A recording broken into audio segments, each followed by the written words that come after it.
যশোরে যুবদল নেতার বিরুদ্ধে চাঁদাবাজি ও মারপিটের অভিযোগ এনে সংবাদ সম্মেলন করেছেন এক নারী।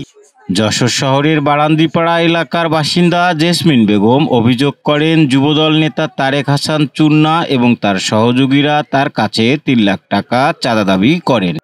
চাঁদা দিতে অস্বীকার করায় গত ৪ আগস্ট তার বাড়িতে হামলা চালানো হয়। হামলাকারীরা ৫০,০০০ টাকা ও একটি মোবাইল ফোন ছিনিয়ে নেয় এবং জেসমিন ও তার ছেলেকে মারপিট করে। অন্যদিকে এই অভিযোগকে সম্পূর্ণ মিথ্যা ও ভিত্তিহীন দাবি করে পাল্টা সংবাদ সম্মেলন করেছে যুবদল। নগর যুবদলের সদস্য সচিব শেখ রবিউল ইসলাম রবি বলেন, জেসমিন বেগম অনৈতিক কর্মকাণ্ডে জড়িত। ইজিবাইক চালকের সঙ্গে দ্বন্দ্ব মীমাংসার জন্য তিনি নিজেই যুবদল নেতা চুন্নাকে ডেকেছিলেন, কিন্তু পরে তার উপরেই হামলা করা হয়। এই ঘটনা ধামাচাপা দিতেই জেসমিন চাঁদাবাজির মিথ্যা অভিযোগ তুলেছেন বলে যুবদলের পক্ষ থেকে দাবি করা হয়েছে। যশোরের বিশিষ্ট কনস্ট্রাকশন ব্যবসায়ী এবং সমাজসেবক হাসান ইন্টারন্যাশনালের কর্ণধর হাসান আলী রোববার ভোরে ইন্তেকাল করেছেন। ইন্না লিল্লাহি ওয়া ইন্না ইলাইহি রাজিউন। ঢাকার এভার কেয়ার হাসপাতালে চিকিৎসাধীন অবস্থায় তার মৃত্যু হয়। রোববার দুপুরে তার মরদেহ যশোর শহরের পোস্ট অফিস পাড়ার বাসভবনে আনা হলে শত শত মানুষ তাকে শেষবারের মতো দেখতে ভিড় করেন। বিকেলে ঈদগাহ ময়দানে তার জানাজা নামাজ অনুষ্ঠিত হয়। সেখানে সর্বস্তরের মানুষ অংশ নেয়। জানাজায় রাজনৈতিক নেতা, ব্যবসায়ী এবং সমাজের বিশিষ্ট ব্যক্তিরা উপস্থিত ছিলেন। জানাজা শেষে কারবালা কবরস্থানে তাকে দাফন করা হয়। বিএনপির ভাইস চেয়ারম্যান অধ্যাপক নার্গিস বেগম বলেছেন, জনগণের রায়ের মাধ্যমে শাসন ক্ষমতার পরিবর্তন ঘটাতে বিএনপি দীর্ঘ ১৭ বছর ধরে ফ্যাসিস্ট সরকারের বিরুদ্ধে লড়াই করেছে। রোববার যশোর নগর মহিলা দলের সমাবেশে তিনি এই মন্তব্য করেন। অধ্যাপক নার্গিস বেগম বলেন, দীর্ঘ লড়াইয়ের পর এখন জনগণের সামনে স্বাধীনভাবে মত প্রকাশের সুযোগ এসেছে এবং এই সুযোগ কাজে লাগাতে হবে। তিনি আরও বলেন, ছাত্র জনতার গণ অভ্যুত্থানের পর বিএনপি সবকিছু শক্ত হাতে নিয়ন্ত্রণ করেছে বলেই কোনো রক্তপাত ঘটেনি, কারণ বিএনপি প্রতিহিংসা রাজনীতিতে বিশ্বাসী নয়। সমাবেশে প্রধান বক্তা হিসেবে উপস্থিত ছিলেন বিএনপির জাতীয় নির্বাহী কমিটির ভারপ্রাপ্ত সাংগঠনিক সম্পাদক অনিন্দ্য ইসলাম অমিত।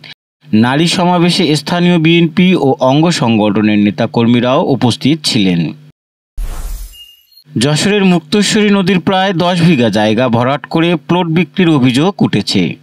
সদর উপজেলার চাষড়া ইউনিয়নের এই ঘটনায় স্থানীয় বাসিন্দারা এবং পরিবেশবাদী সংগঠন বাপা গভীর উদ্বেগ প্রকাশ করেছে। নদী ভরাটের কারণে বিলহরিণায় ভয়াবহ জলাবদ্ধতা সৃষ্টি হয়েছে, যার ফলে হাজার হাজার বিঘা জমির আমন ধান চাষ হুমকির মুখে পড়েছে।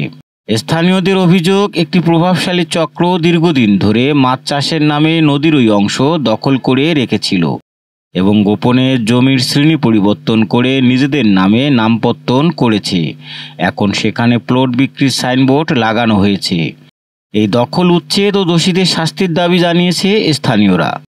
পানি উন্নয়ন বোর্ডের নির্বাহী প্রকৌশলী পলাশ কুমার ব্যানার্জি জানিয়েছেন, নদীর জমি কোনোভাবেই ব্যক্তি মালিকানায় যেতে পারে না এবং এ বিষয়ে তদন্ত করে প্রয়োজনীয় আইনি ব্যবস্থা নেওয়া হবে।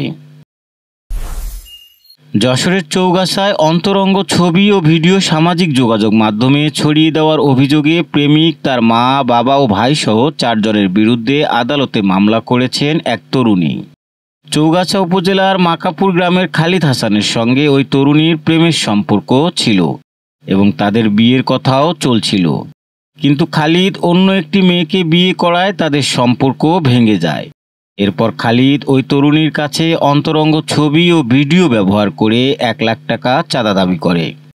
টাকা দেওয়ার পরও খালিদ হুমকি দিতে থাকলে তরুণীর পরিবার খালিদের পরিবারের সঙ্গে যোগাযোগ করে, কিন্তু এতে খালিদ আরও বেপরোয়া হয়ে ওঠে এবং গত ২০ জুলাই ওই ছবি ও ভিডিও সামাজিক মাধ্যমে ছড়িয়ে দেয়। বাধ্য হয়ে ভুক্তভোগী তরুণী রোববার আদালতে মামলা দায়ের করেন। Senior judicial magistrate Zubaida Rowshanara মামলাটি তদন্ত করে প্রতিবেদন দাখিলের জন্য চৌগাছা থানার ওসিকে নির্দেশ দিয়েছেন। দেশ বিদেশের খবর সবার আগে জানতে ভিজিট করুন raddennews.net।